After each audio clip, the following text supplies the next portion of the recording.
Okay, welcome back to video number 2 of the QuickBooks tutorial. Okay, so, sorry, I'm going a little bit ahead here.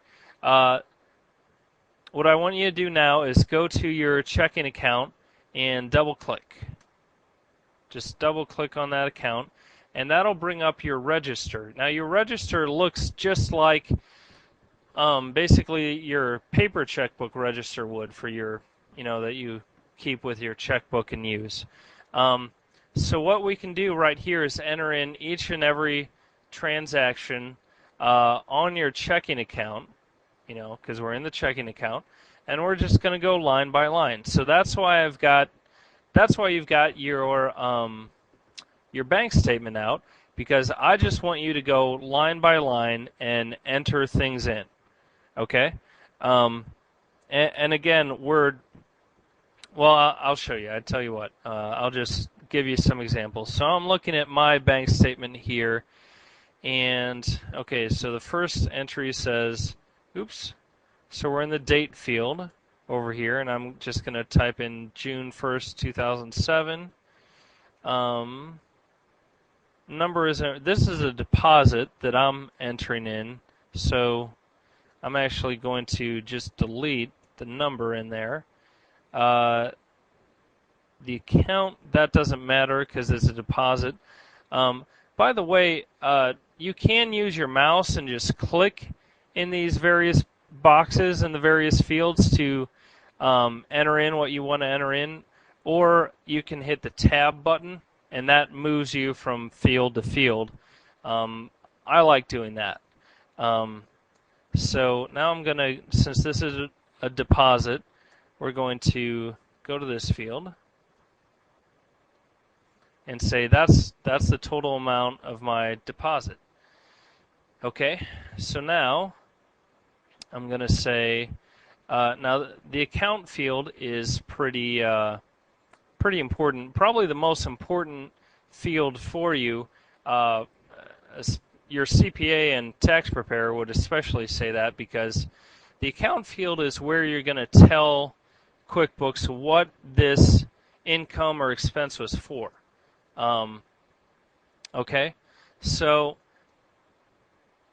I'm just going to say that this money was general sales. And I'd recommend you do the same thing for yourself going through your bank statement right now, because it's just going to be easier that way. Again, we're just learning the basics right now. We're not trying to make the perfect file for you. Okay, so I'm going to say sales, and I'm going to hit enter, and it's entered. Okay, so now I go to my next line, and the next line on my bank statement says 610, and this was for $2,050. And I can choose sales from the drop-down menu here, but I can also, if I put my cursor there and start typing sales, it will automatically bring that up. Okay, so I'm just going to choose that, and that's fine. So I'm going to hit enter, and we're good. Okay, and then my last deposit was on 6/27. Oops, forgot the slash. And you might notice if I just type in 6/27 and go to the next field, it automatically puts in 2007, the year that I'm in. Now, if you were entering something in from 2006 for some reason, you would actually have to type 6/27/2006, because otherwise it's just assuming that you're in the current year. Okay? So now I'm going to go, and this was $1,352.36, and sales. Okay. Okay, and now I'm going to enter in some of the checks that were next on my statement. I've got the list of checks. So on 6/3, there was check number 1,067. And this is one point you're going to have to look at your check register to see who you wrote the check to. And if you don't know who that was, if you don't have that handy right now, it's not really a big deal. I'd recommend just leaving it blank, and or really, we can just make it up and come back and fix it later. Because, again, QuickBooks, nothing is ever written in stone. You can come back and change things. So this check, I look in my checkbook here, and I see that this was a check that I wrote to Office Max. Okay, and when I go to the next field, it says Office Max is not in the name list. And what this means is QuickBooks saves each and every time you enter in somebody that you buy something from. QuickBooks calls those vendors, and people that pay you money, or QuickBooks calls them customers. And you can actually see up here your vendor center and your customer center. So it saves everybody's names, all the customers and all the vendors.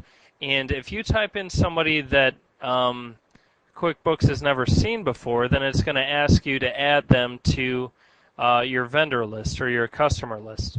And you can actually set up, if you go to this setup button, you can put in quite a bit of information about your vendor, their address, their telephone number, a contact if you want to.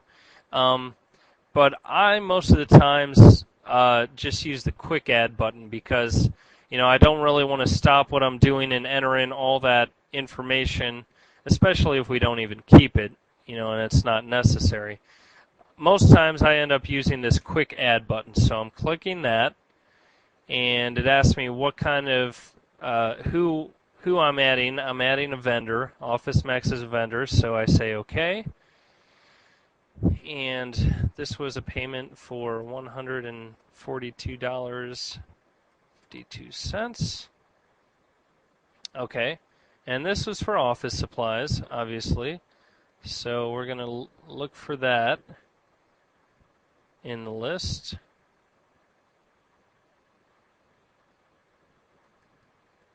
If you've seen it already, you're probably a little frustrated with me right now. Actually, as you can see, when I look through this list, I don't see anything for office supplies, which is fine. So this will show you another thing that QuickBooks can do. If I start typing in office supplies here, and I go to the next field, it says office supplies is not in the account list. So that's great. What we can do is just set it up right from here, really nice and convenient. Office supplies is an expense account, and nothing else I've got to add here, so I just say OK. And it's as easy as that. Okay.